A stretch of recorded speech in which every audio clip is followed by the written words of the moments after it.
اگر کسی کی کامیابی تمہیں چبھتی ہے تو یہ ضرور پڑھو۔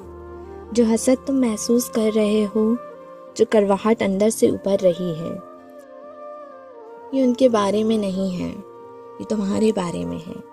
اس کا مطلب یہ ہے کہ تم ابھی اپنی کامیابی کے لیے ذہنی طور پر تیار نہیں ہو۔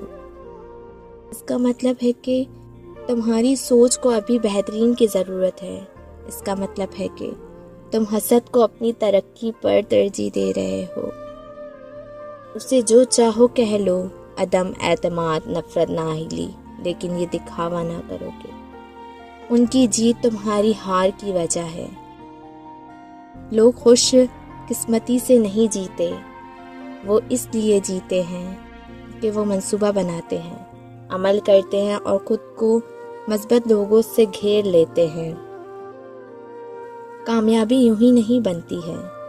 ایک چھوٹا قدم، ایک آنگ فیصلہ، ایک صحیح انسان، روزانہ کی جانے والی محنت، یہ خوش قسمتی نہیں ہے، یہ محنت تسلسل ہے۔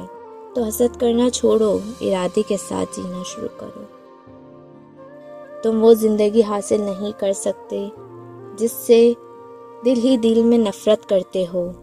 اپنے ذہن کو کامیابی کے لیے تیار کرو، ورنہ ہمیشہ تلخی میں جیتے رہو گے، تلخی میں جیتے رہو گے۔